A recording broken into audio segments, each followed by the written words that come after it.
नमस्कार साथियों। मेरा नाम अमीश। आज का अपना सेशन है, ये अपना जो राजस्थान पुलिस सब इंस्पेक्टर की वैकेंसी आई है 2025 की, उसके बारे में अपन आज चर्चा करेंगे। जिसमें अपन पेपर फर्स्ट के बारे में बात करेंगे, जो जनरल हिंदी का होता है, अपना सामान्य हिंदी के अंदर। तो अपन सिलेबस से होते हुए इसमें कम्प्लीटली आज बात कर लेंगे। तो अपन सबसे पहले बात करें तो इसमें आपको सामान्य आपको जानकारी होगी। 200 नंबर के दो पेपर होते हैं, जिसमें पहला पेपर आपका हिंदी का होता है। हिंदी 200 नंबर की, और उसके जस्ट सेकंड पेपर होता है, वही सेम डे होता है सेकंड। तो वो जो जीके का होता है, जीके एंड जीएस का, वो भी 200 मार्क्स का होता है। फर्स्ट वाला भी 200 मार्क्स का होता है। तो इसमें दोनों में 100 क्वेश्चंस आते हैं। तो हिंदी के अंदर इतना जोर क्यों दिया जाता है, क्योंकि हिंदी ही आपका सिलेक्शन का मूल आधार होता है। अगर आप 190 प्लस मार्क्स हैं तो आपका बहुत ज़्यादा हो जाते हैं, आपका सिलेक्शन होना बहुत ज़्यादा श्योर हो जाता है। क्योंकि हिंदी के अंदर स्कोरिंग सब्जेक्ट है।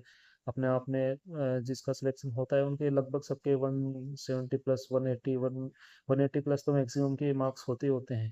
फिर उसके बाद में आपका जीके एंड जीएस का सेक्शन रह जाता है, तो उसके अंदर भी आपको अच्छे से करना होता है कि पूरे सब्जेक्ट को। उसमें सिलेबस काफ़ी बड़ा होता है, थोड़ा सा टाइम लगता है उसको कंप्लीट करने में, लेकिन हो जाता है। ऐसा कुछ नहीं है कि नहीं, उसमें भी मार्क्स अच्छे मार्क्स लाए जा सकते हैं अगर आप अच्छी स्ट्रेटेजी से, अच्छे नोट्स से, अच्छे बुक्स को प्रिफर करें, और अपना जो डिसिप्लिन वे है उसके अंदर आप तैयारी करते हैं, तो उसमें भी मार्क्स लाए जा सकते हैं।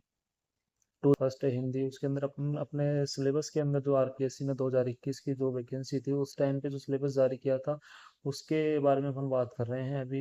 इस भर्ती से रिगार्डिंग अभी तक सिलेबस के नोटिफिकेशन आया नहीं है, और सिलेबस तो वही रहना, उसमें कुछ चेंजिंग वगैरह होता नहीं है इसमें कुछ भी। उससे पहले जो 2018 की वैकेंसी थी उसमें वही सेम सिलेबस था, 2021 में वही है, और 2025 में भी सिलेबस तो वही रहना है। इसके अंदर जो आपके हिंदी का है उसमें 10 पॉइंट मुख्य मुख्य लिखे हुए हैं। तो जैसे अपन सबसे पहला जो पॉइंट इसमें लिखा हुआ है वो है शब्द रचना।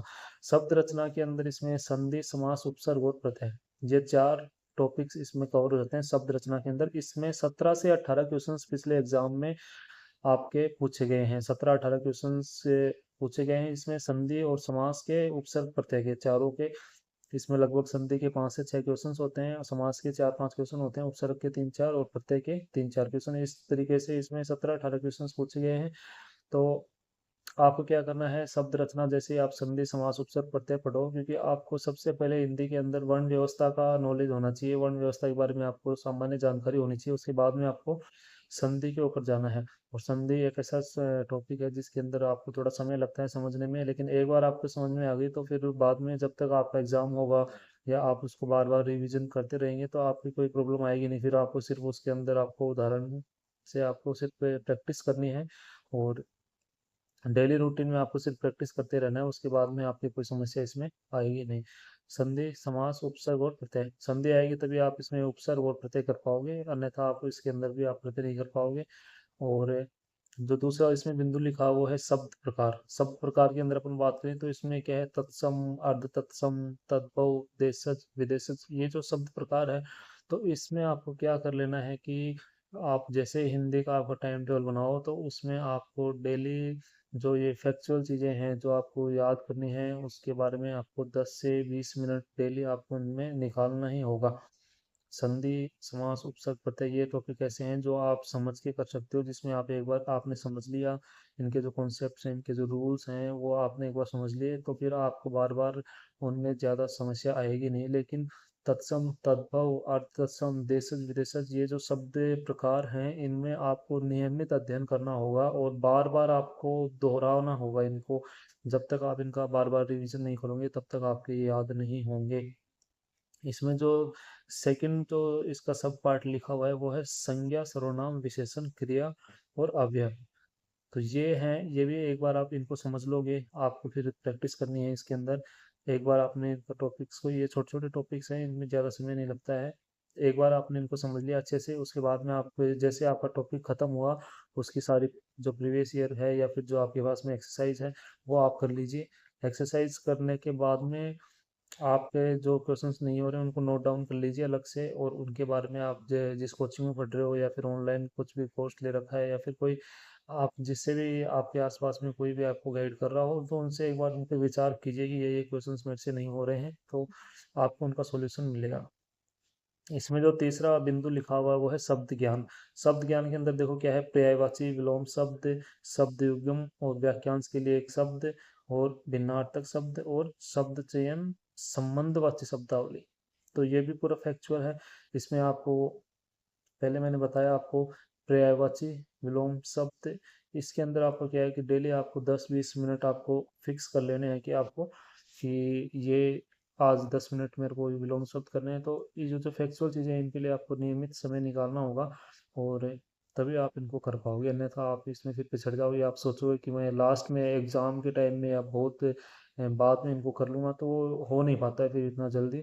तो आपको, आपने जिस दिन से तैयारी शुरू करी है उसी दिन से आपको नियमित तौर पे आपको ध्यान में रखना है कि इसमें जैसे 10 विलोम शब्द मेरे को आज करने हैं, 10 पर्यायवाची मेरे को आज करने हैं, इस प्रकार से ही वाक्यांश के लिए एक शब्द मेरे को 10 करने हैं। तो ये फैक्चुअल चीज़ें हैं जिनको आप रेगुलर बेसिस पे करते रहोगे, तो आपको महीनों 2 महीनों में काफ़ी अच्छा इसके अंदर कॉन्फिडेंस आने लग जाएगा।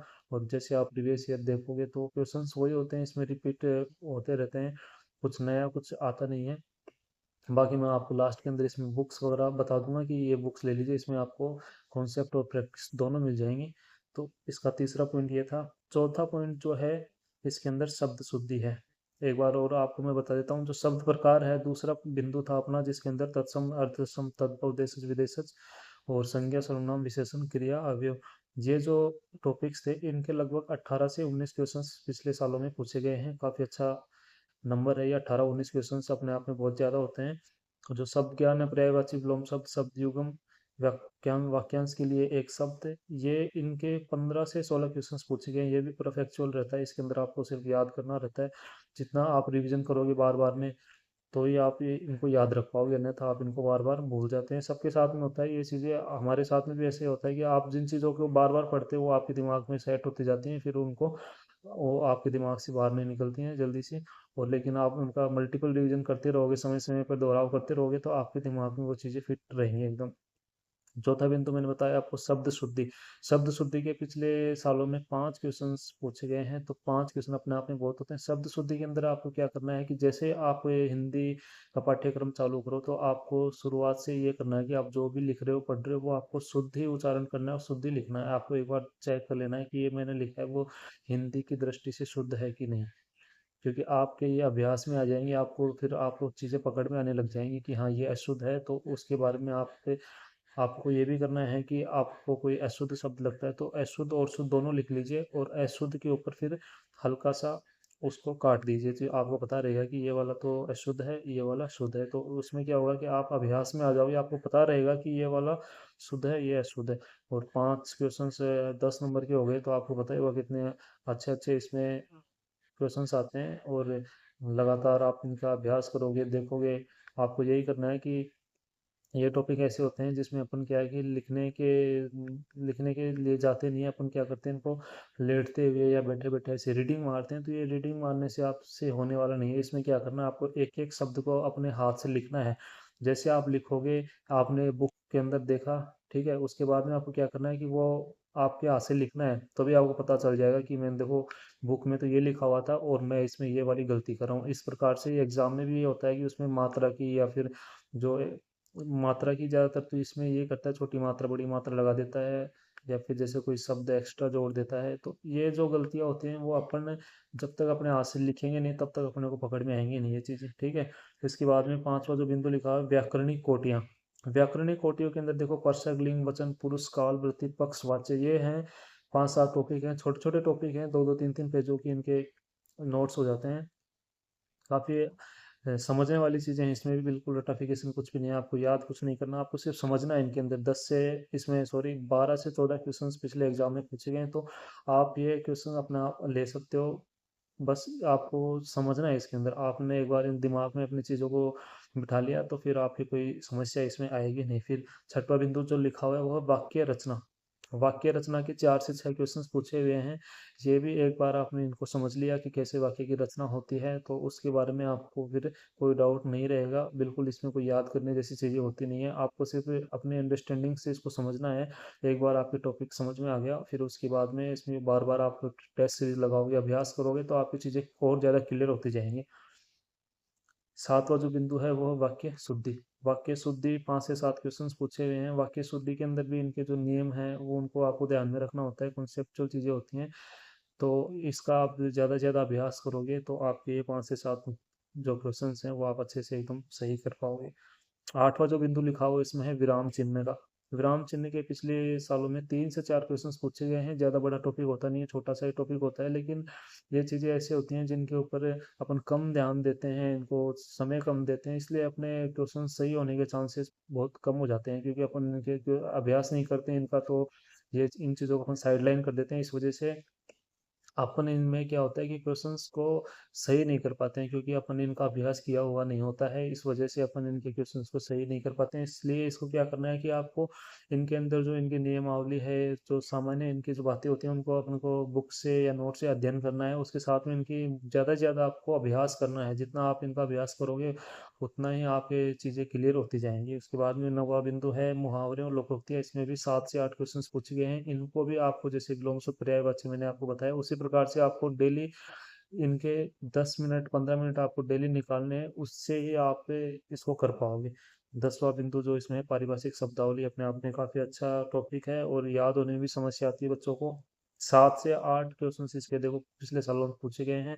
अपने आप में इनका देखें अपन तो मुहावरे लोकोक्तियाँ पारिभाषिक शब्दावलियाँ, ठीक है, फैक्चुअल चीज़ें हैं, याद ही करनी होंगी।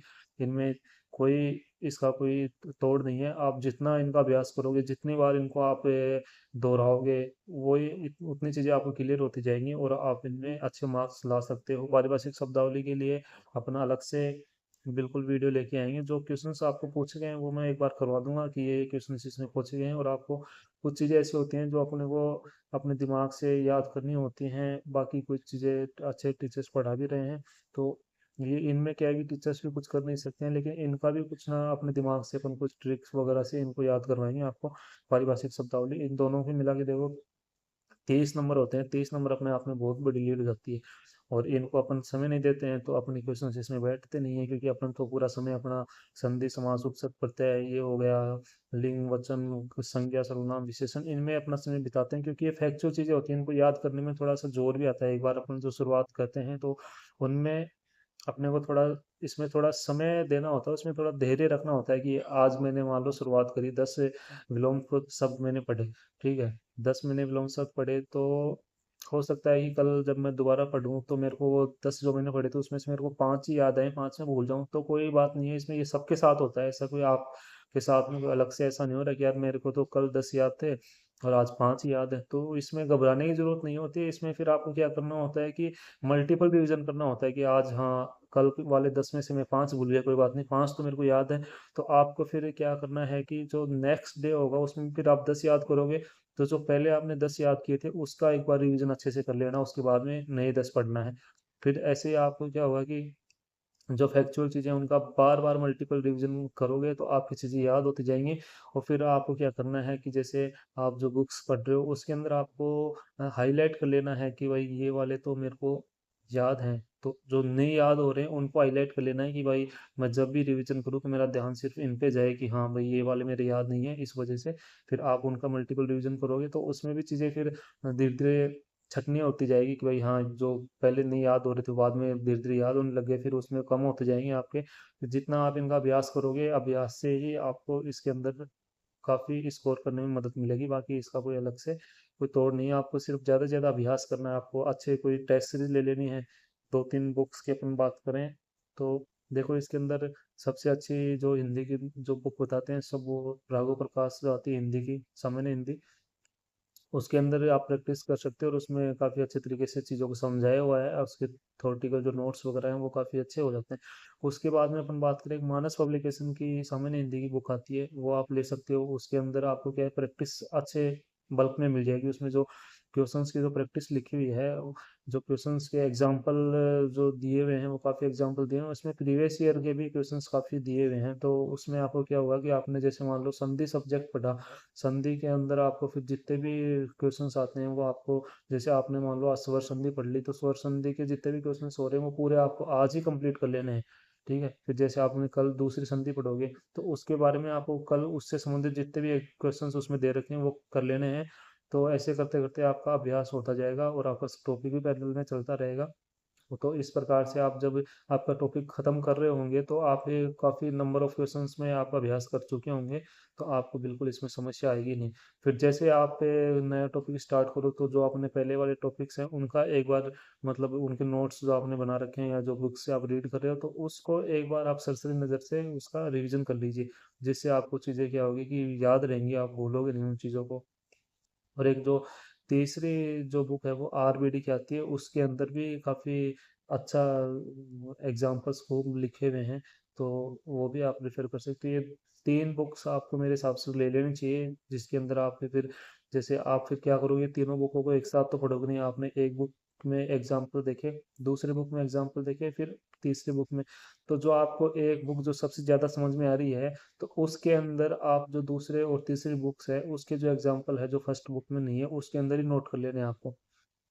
तो या तो उसमें पेज लगा लेना है, वाइट पेज उसके ऊपर लिख लेना है, या फिर उसमें कोई जगह हो स्पेस हो थोड़ा बहुत, तो उसमें आपको फिर वो जो दूसरी और तीसरी किताब है उसकी आपकी ज़रूरत खत्म हो जाएगी, क्योंकि आपने जो चीज़ें हैं वो ऐड ऑन कर ली है पहली किताब में। तो पहली किताब में आप ऐड ऑन कर लोगे तो फिर वो दूसरी और तीसरी को आपको बार बार देखने की आवश्यकता नहीं रहेगी, क्योंकि आप जो पहली बार पढ़ रहे हो तो बहुत तसल्ली से आराम से पढ़ोगे, लेकिन जब जैसे जैसे आपका एग्जाम का समय पास में आता जाएगा तो आपके थोड़ी समस्याएं आएंगी कि आप दो दो तीन तीन किताबों को एक साथ पढ़ नहीं पाओगे, क्योंकि समय कम रहेगा और सिलेबस बड़ा है। आपको पेपर सेकंड में भी आपको पता है जीके और जीएस का काफ़ी बड़ा सिलेबस है, तो आपका फिर आपको क्या होगा कि डिप्रेस होते जाओगे कि यार मेरा ये टॉपिक नहीं हुआ, ये नहीं हुआ।